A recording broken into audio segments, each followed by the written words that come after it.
O deputado federal Ricardo Salles vai ser o relator da PEC das drogas na Comissão de Constituição e Justiça da Câmara. A apuração é da Basília Rodrigues. A proposta proíbe a posse e o porte de qualquer tipo de quantidade de drogas. O texto foi aprovado no Senado e enviado à Câmara há uma semana. E sobre a relatoria da PEC das drogas, a gente conversa com o próprio deputado federal Ricardo Salles, que vem aqui para o 360 de hoje.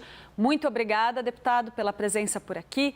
Eu gostaria de abrir aqui a nossa conversa perguntando para o senhor sobre quais são aí os seus primeiros passos para essa relatoria, considerando aí, trazendo à luz a polêmica que cerca esse assunto. A gente sabe que isso tudo está sendo discutido no Congresso Nacional em meio a um debate também correndo no Judiciário, no Supremo Tribunal Federal. Boa tarde para o senhor.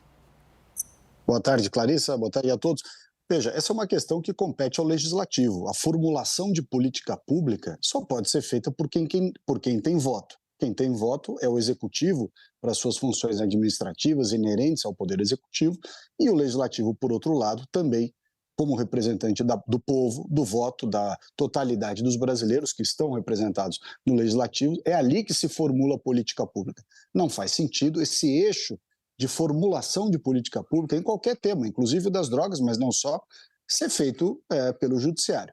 O Supremo Tribunal Federal, obviamente, controla a constitucionalidade, a legalidade, enfim, aspectos formais do processo legislativo e das matérias, mas o mérito ele tem que ser decidido, como foi, né, lá pelo Senado, através da proposta de emenda constitucional, que trata desse tema das drogas. Agora, cabe à Câmara, através agora do processo da Comissão de Constituição e Justiça, e depois do plenário, também se posicionar sobre o assunto.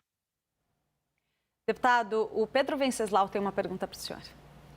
Deputado, a gente conversou hoje mais cedo e o senhor disse que a tendência é endurecer o projeto e nivelar tráfico e posse. Eu queria que o senhor explicasse um pouco qual é a lógica por trás desse raciocínio.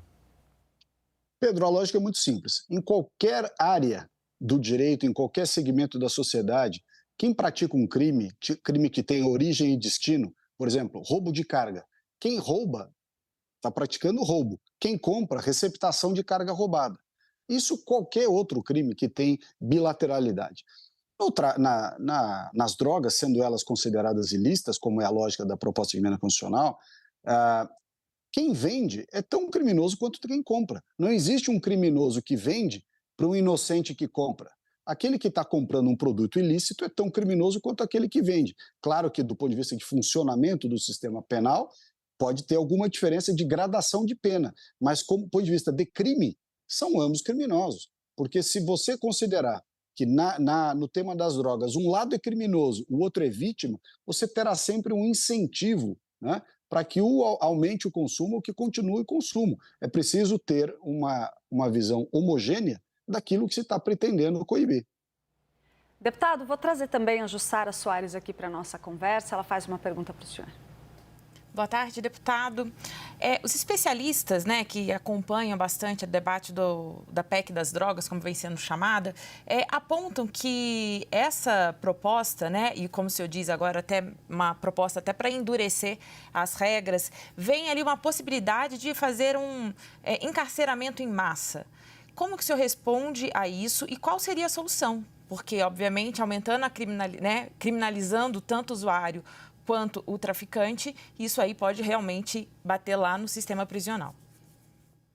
Bom, veja só, o aumento de encarceramento ele é consequência da decisão das pessoas de praticarem crime. A pessoa pratica crime, se o Estado for eficiente, ele encarcera como forma de responder à sociedade. No caso específico do consumo de drogas, que você tem um componente, obviamente, mais complexo, que é o vício, né? As pessoas, muitas delas são dependentes, portanto, o exercício do seu livre-arbítrio fica, em certa medida, comprometido. Não é em todo momento que ele fica comprometido, né? Também esse argumento de que todo consumidor de drogas ele está fazendo algo que o seu livre-arbítrio não lhe deixa escolher. Não é bem verdade. Tem muita gente que consome com o seu livre-arbítrio em pleno funcionamento. O que a gente pode ter, e aí caberia aos estados, através da legislação própria, da regulamentação que a PEC prevê, é você ter, por exemplo, as colônias penais agrícolas. A pessoa vai cumprir pena, mas ela vai cumprir uma pena que é, ao mesmo tempo, punitiva e de desintoxicação e de recuperação. Agora, deputado, perdemos o sinal do deputado Ricardo Salles. Estamos recuperando, vamos esperar um minutinho, está aqui de volta.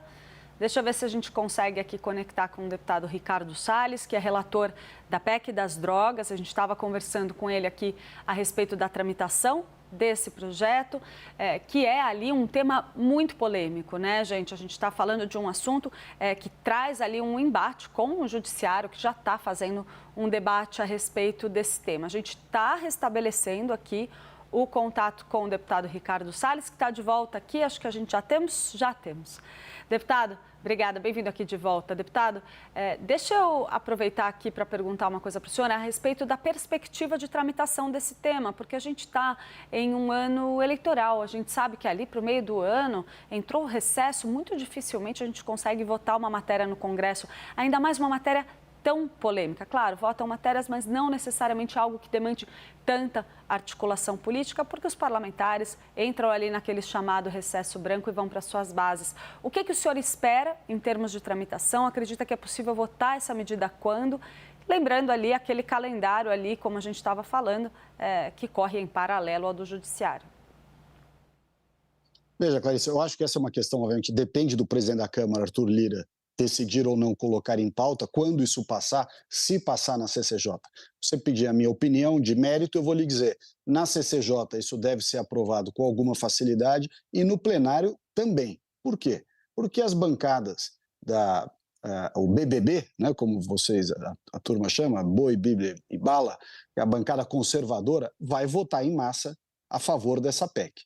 A bancada evangélica também entende que é preciso ter um freio muito duro contra as drogas no Brasil. Então, eu entendo que, embora exista, e é evidente que existe, uma parcela da Câmara dos Deputados mais progressista, mais à esquerda, que vai votar contra, não importa o que a gente mexa na proposta, há uma outra parcela, que eu entendo majoritária, que vai votar favoravelmente. Portanto, a resposta mais precisa para a sua pergunta vai depender muito de todo o cronograma da Câmara, que o presidente Lira vai tentar encontrar um espaço para colocar esta matéria em pauta quando tiver passado, evidentemente, pela CCJ, e vai ter que ter o regime de urgência também.